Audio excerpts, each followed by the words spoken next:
গল্পের আজকের নতুন গল্প বীরু চট্টোপাধ্যায়ের লেখা ফণিমনসা ও বনের পরী। বীরু চট্টোপাধ্যায়, জন্ম 1917 সালে। শিশু ও কিশোর পাঠকদের উপযোগী রহস্য রোমাঞ্চক কাহিনীর লেখক হিসাবে জনপ্রিয়তা অর্জন করেন। কয়েক দশক ধরে বিভিন্ন পত্রপত্রিকায় তিনি লিখেছেন। ফণিমনসা ও বনের পরী নাটকটি শিশু সাথী পত্রিকা থেকে নেওয়া হয়েছে। গভীর বন, তার ভেতরে ছোট্ট একটি ফণিমনসা গাছ। গাছটির মনে কিন্তু এক ফোঁটাও শান্তি নেই। আশেপাশে গাছেদের সুন্দর সুন্দর পাতা যত সে দেখে, রাগে দুঃখে মন তার রিরি করে ওঠে। কি বিচ্ছিরি আর ছুঁচলো পাতা তার, ভাবে সে। সবসময় কেঁদে কেঁদে আফসোস করে। ছি ছি ছি, এমন বরাত, পাতা সব যেন রে করাত। সরাত সরাত শব্দতে জ্বালা ধরে। বর্ষা ফলক, কোচা দেয় রক্ত ঝলক। পলক পলক মনটা কেমন করে। আয় গো বনের পরী, নিয়ত তোমায় সরি।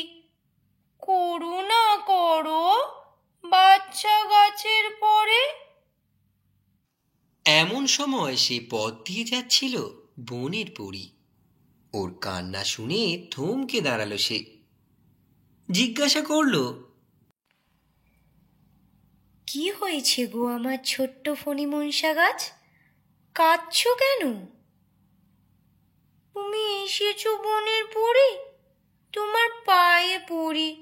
আমার এই বিতি গিচ্ছিরি পাতাগুলি তুমি পাল্টে দাও। পাতা পাল্টাতে চাও? বেশ, কি রকম পাতা চাও তুমি বলো। আমায় তুমি খুব সুন্দর সোনার পাতা করে দাও। সোনার পাতা? বেশ, তথাস্তু। বনের পরী এই বলে অদৃশ্য হয়ে গেল। আর কি আশ্চর্য, সেই মুহূর্তেই বাচ্চা ফণিমনসা গাছের কাঁটা ভরা পাতা মিলিয়ে গিয়ে সেখানে গজিয়ে উঠল অজস্র ঝলমলে সোনার পাতা। বাচ্চা গাছটি তো মহা খুশি, আনন্দে ডগমগ। এমন সময় সেখানে এসে উপস্থিত হলো কানে জবা ফুল গোজা বাবরিওয়ালা একদল ডাকাত।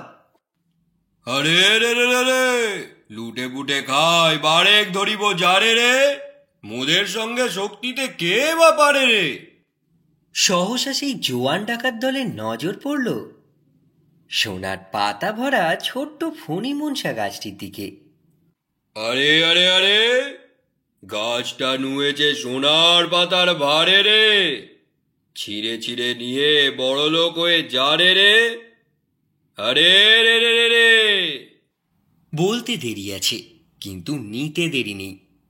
নিমেষের মধ্যেই ডাকাতেরা সব সোনার পাতা ছিঁড়ে নিয়ে পোটলা বেঁধে ওকে একেবারে ন্যাড়া করে রেখে গেল। আর তক্ষুনি কান্নায় ভেঙে পড়ল ছোট্ট ফণিমনসা গাছ। আহা উহু ওহো, ব্যথায় মরি। হায় গো বনের পরী, আবারও তোমায় সরি। করুণা করি বাঁচাও এসে মোরে। আবার কি হলো গো তোমার ছোট্ট মেয়ে? দেখো দেখো বনের পরী, চেয়ে দেখো, ডাকাতেরা আমার কি হাল করে রেখে গেছে। সোনার পাতা চাই না। তাহলে তুমি কি চাও?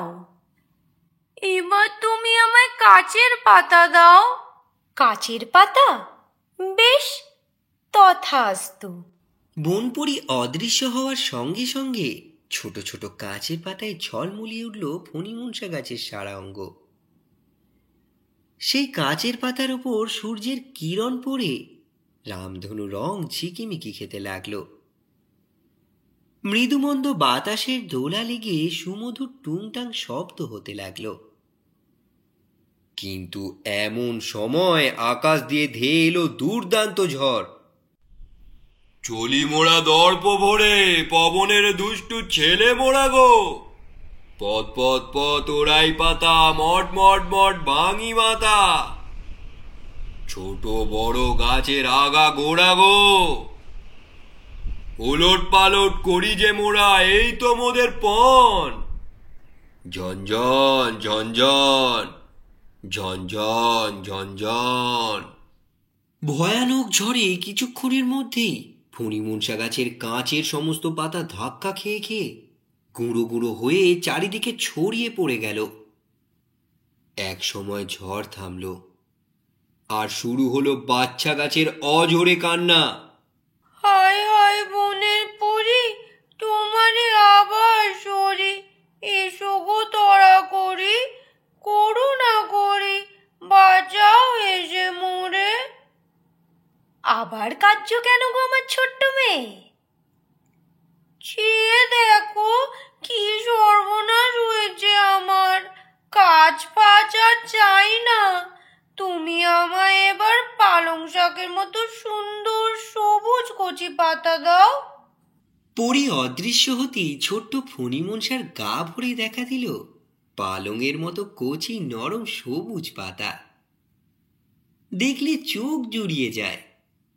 আহ, কি শান্তি! ছোট্ট গাছটির এবার দিমাকে যেন মাটিতে পা পড়ে না। মৃদুমন্দ বাতাসে হেলতে দুলতে লাগলো সে মজা করে। কিন্তু কি সর্বনাশ! একটা ছাগল এদিকে আসছে যে। ব্যা ব্যা, যাহা কিছু পাই চিবিয়ে যে খাই, ঘুরে বেড়াই ব্যা ব্যা গান গে গো। মোর কাছে সব লাগে মিষ্টি, ভগবানের বিভাগ সৃষ্টি।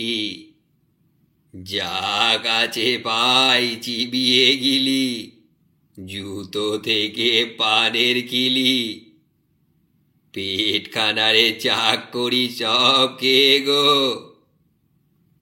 ও মা, কি ভয়ানক! দয়া করো, বাঁচাও আমায়। ব্যা ব্যা, পালং পাতা, আগে তোর মুড়াই মাথা, জিভে জল ঝরছে তোরে পেয়ে গো। তারপর কিছুক্ষণের মধ্যেই ছাগলটা কচি কচি পালং পাতাগুলিকে কচকচ করে খেয়ে ফেলল। অবশেষে ছাগল চলে গেল। কোথায় গো বনের পরি, তোমারে আবার সরি, ঘাট হয়েছে কানে ধরি, করুণা করি, বাঁচাও এসে মোরে। শোনো গো আমার ছোট্ট মেয়ে, আমি কাছে থেকে সব স্বচক্ষে দেখেছি। নিজের অবস্থায় আর নিজের চেহারা নিয়ে যে সন্তুষ্ট না থাকে, তার তোমার মতোই দুর্দশা হয়, বুঝলে? শিক্ষা কিছু হয়েছে কি? এবার বলো, কি চাও? আর কিছুই চাই না বনের পরি, খুব শিক্ষা হয়েছে আমার। আমায় আমার ওই কাটা ভরা ছুচলো পাতায় ফিরিয়ে দাও দয়া করে। সেই আমার শতগুণে ভালো। এই ন্যাড়া আর ঝিরঝিরে চেহারা আমি আর সইতে পারছি না। এই তো সুবুদ্ধি হয়েছে তোমার। বেশ, তাই হোক, তথাস্তু। দেখতে দেখতে ফণিমনসার গায়ে তার নিজের রস ভরা মোটা পাতা হয়ে গেল। আর কখনো সে মিছে বায়নাক্য করেনি।